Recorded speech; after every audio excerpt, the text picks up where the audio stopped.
Alhamdulillah wa salatu wa salam ala rasulillah wa ala alihi wa sahbihi man wala. Nous continuons toujours avec le même sujet concernant le repentir, le pardon, qui sont des notions liées à la faute, au péché. Et aujourd'hui, on va traiter de la sémantique de trois vocables qui reviennent souvent dans le Coran et dans la tradition du prophète sallallahu alayhi wa sallam. Ce sont des vocables, mais en même temps des notions et des concepts. Ce ne sont pas de simples mots. Ce sont des mots qui ont fait l'objet de toute une théologie, de toute une herméneutique, de toute une interprétation et de toute une approche mystique. À savoir la notion de al-afu. Donc on va garder le vocable en arabe. On va essayer de lui donner un certain nombre de définitions. Parce qu'ils sont devenus des concepts. Ce n'est pas de simples termes ou bien des vocables, c'est des concepts. L'afu.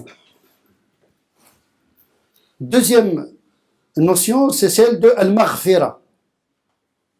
Vous savez, la traduction française ou anglaise ne rend pas compte de la subtilité sémantique de ces termes. Et c'est ça le drame bon, la traduction étant nécessaire, mais n'est pas suffisante. Et même en arabe, celui qui n'a pas les notions théologiques ne peut pas faire le discernement entre ces catégories qui sont en lien avec les actes de Dieu et les attributs de Dieu. Et en définitive, avec l'unicité d'Allah subhanahu wa ta'ala. Deuxième vocable, c'est le maghfira. Le troisième vocable, c'est le rahma. Rahma, on peut, par abus de langage, la traduire par miséricorde. Le premier vocable, l'afu, peut signifier deux choses. C'est abolir la peine, une forme de grâce, qui est quelqu'un qui mérite une peine parce qu'il a commis une faute.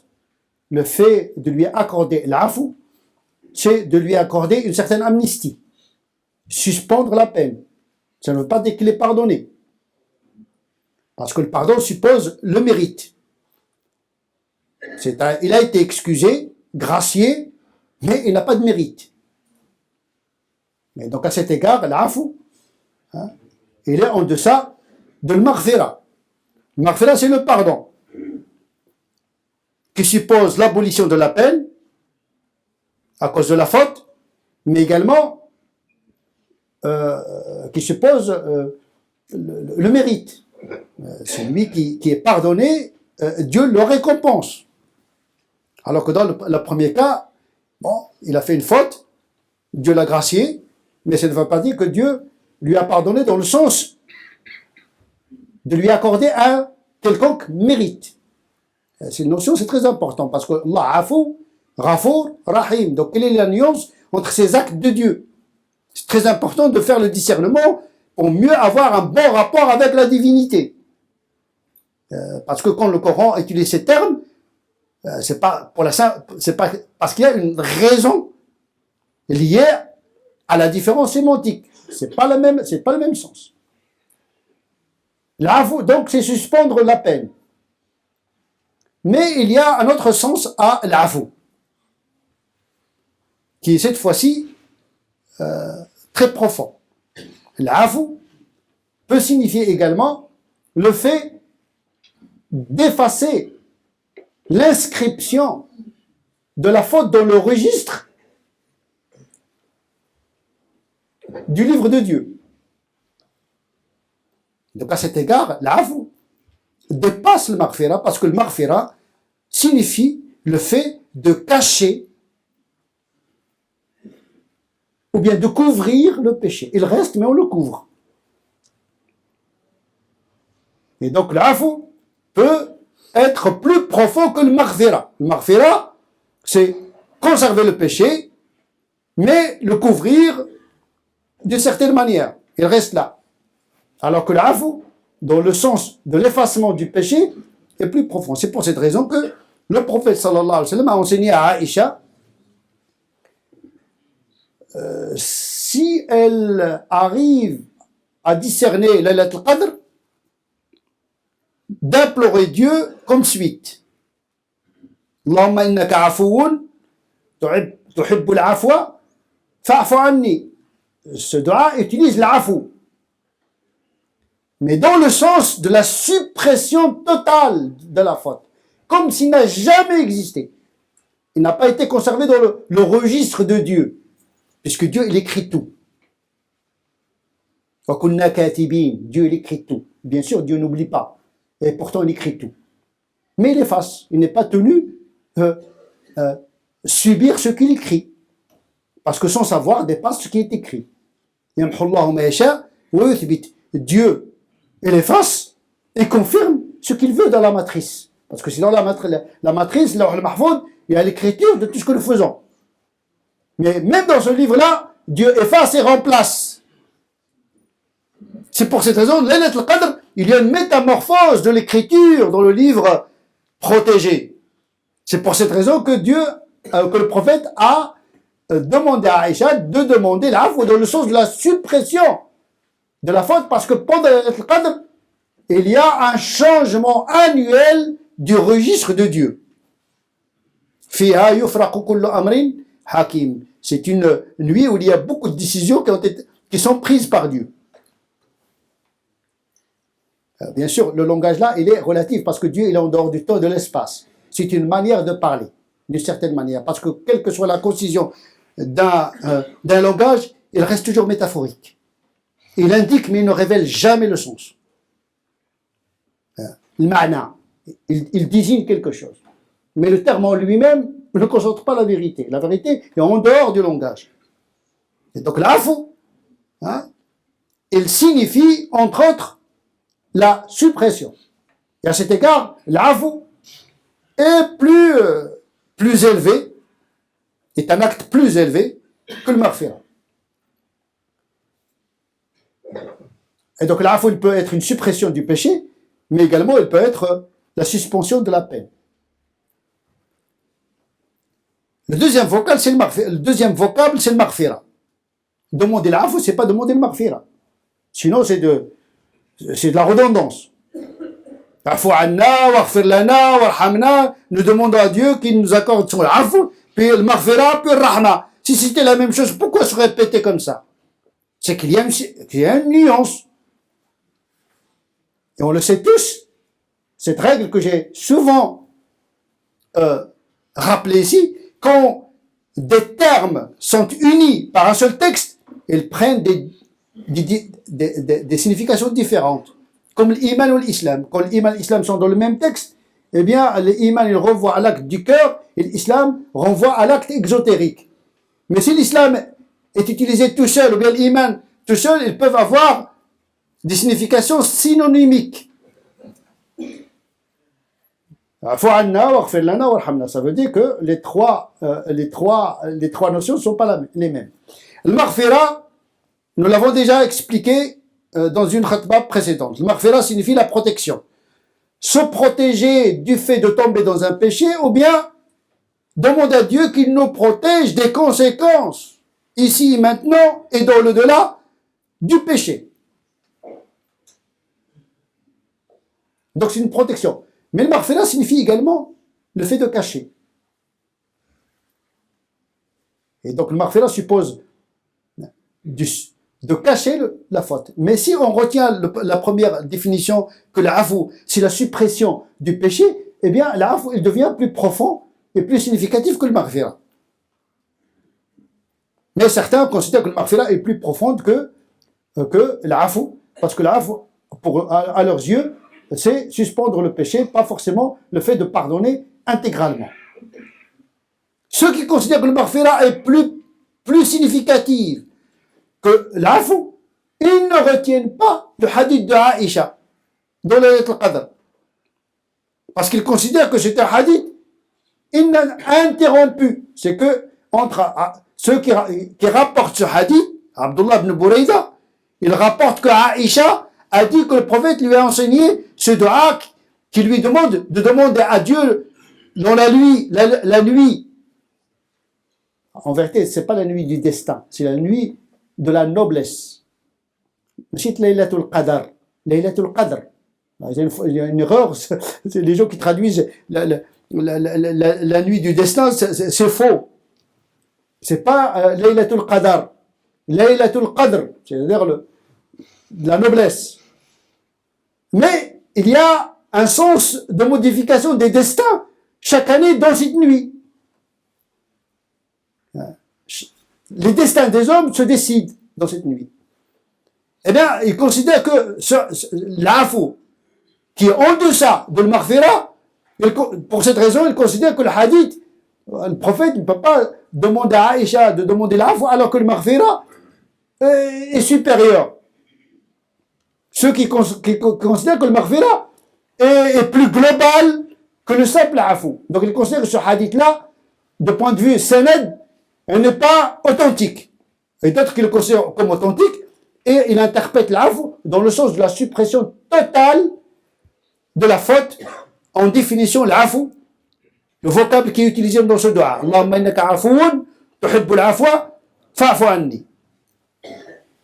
Le maghfira, pour beaucoup, c'est la suppression de la peine, parce que celui qui fait une faute, il va la payer, que ce soit ici ou dans le delà, selon beaucoup de textes. Le maghfira, eh bien, il suspend la peine, mais également, il procure un mérite, ce qui n'est pas le cas pour l'afou. Rahma, c'est autre chose. Rahma, il les embrasse toutes, c'est-à-dire la notion de l'afou et la notion de l'maghfira. Inna Allah la yaghfiru an yushraka bih. Il n'a pas dit ya'fuwa, parce que le mushrik, il peut être in tu'addibhum fa innahum ibaduk wa in taghfir lahum fa innaka antal azizul hakim. Donc il y a toujours une perspective de suspension de la peine. Et c'est le maghfira dans le sens de l'afou. Isqatu al-iqab, la suspension de... Il mérite la sanction. On sait bien dans les attributs de Dieu, chez un certain nombre d'orthodoxes, théologiens orthodoxes considèrent que Dieu n'est pas obligé d'exécuter sa menace. Ça s'appelle, une question théologique qui s'appelle khulfu al-wa'id. Dieu, il peut ne pas tenir sa menace. Il mérite l'enfer, mais c'est pas dit que ces gens-là vont entrer en enfer. Certains pensent que l'afou, il vient après la peine. Il faut payer, et puis l'afou, il vient après. Donc l'afou, il peut toucher quelqu'un qui a purgé sa peine. Vous voyez que les mots, l'afou, le maghfira, dépendent de l'usage, mais également de l'intention de celui qui fait l'invocation. Qu'est-ce que tu entends par l'afou? Et quand tu dis le maghfira, qu'est-ce que tu mets dans le maghfira? Sinon, tu es en train de parler le chinois. Tu dis le maghfira, mais tu ne sais pas ce que ça veut dire le maghfira. Tu dis le rahma, mais tu ne sais pas ce que ça veut dire le rahma. Tu demandes à Dieu l'afou, mais tu ne sais pas de quoi il s'agit dans l'afou. C'est-à-dire, tu fais le blabla, mais tu ne sais pas ce que tu dis. ولا تقربوا الصلاة وأنتم سكارى حتى تعلموا ما تقولون. Il faut savoir ce que vous dites. Et donc, tout dépend de l'usage que vous faites des vocables. Parce qu'il n'y a pas uniquement la définition théologique, mais il y a l'usage intentionnel du fidèle lorsqu'il s'adresse à Dieu. Parce que pour Dieu, ce qui compte d'abord, c'est le langage du cœur. Qu'est-ce que tu demandes à Dieu lorsque tu dis le maghfira? Peu importe, vous n'êtes pas obligé d'être des théologiens, des herméneutes. Par contre, vous devez savoir ce que vous demandez à Dieu et comment. Et ça, on n'a pas besoin d'être un érudit pour le faire. Il faut être lucide, tout simplement. Qu'est-ce que vous demandez et à qui vous le demandez? Je suis à l'image de ce que pense de moi mon serviteur. Donc la balle est dans ton camp. C'est à toi de décider de la définition, mais également du rapport avec Dieu et de quel Dieu s'agit-il. Il faut toujours faire prévaloir l'espérance.